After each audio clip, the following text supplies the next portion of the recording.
on the points that he promised in his manifesto. What's wrong with that? Then Rahul, on the same point, he criticized us and garnered the votes. Then this is a deceit. As my learned friend was saying, I think the point of hypocrisy has been established, Professor. You criticize. It has been established, hasn't it? Well, Rahul, we need to go more beyond that. No, I simply want to say that Mr. Modi did not sell a dream. He gave a clear agenda of action. And the core of that agenda was better governance.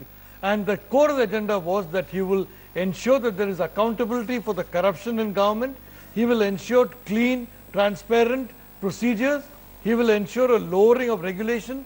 These are all things that are perfectly possible. I don't agree with Vinod that this country is perpetually doomed to spend its life in a hell of maladministration. I think 5 years of sincere effort and the situation can change. We have seen that even in a place like Bihar, that 2 or 3 years of effort changed the situation. We have seen that in cities like Surat. So if there is 5 years of sincere effort, things can change. So we shouldn't fault Mr. Modi for a course correction. That's what you're saying. Okay, yes. Small thing, you know, I often don't lock horns with my friend, you know. But I want to say one thing. Yes.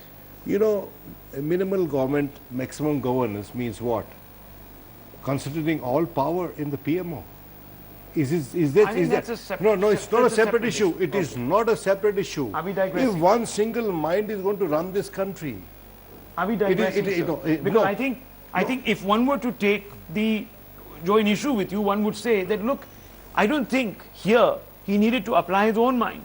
He fell back on the wisdom of another administration and the collective. No, I'm just saying that Professor Nalpat had a broad canvas. He used a broad brush, you know. Right. And I'm also using a broad brush. Okay. I'm only saying that much as I want this government to succeed, yes, much as I want this government to succeed, Rahul, this government should succeed in a manner that is acceptable to my democratic principles. That is what I'm saying.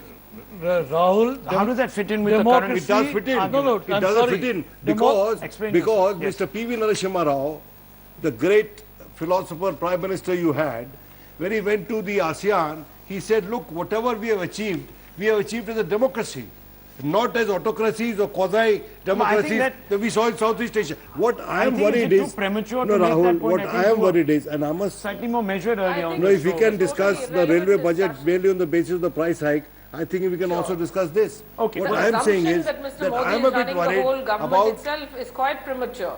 Okay, it's too premature. Fair enough. Very quickly before you Rahul, wrap up. Yeah. The big problem we have had in this country for quite some time is a perception there is really no government, there is no leadership. There's a complete vacuum. And every ministry was its own government, taking its own decisions. There was no coordination. In the last So 10 quite years frankly, Congress I rule, would as a citizen of this country, welcome some coordination, welcome some leadership. The point is results. If results come at the end of 6 months, then I would say that it's been worthwhile. Let's judge them 6 months down the line. Yeah. Let's, for the moment, look through some of the hypocrisy and focus on the policy.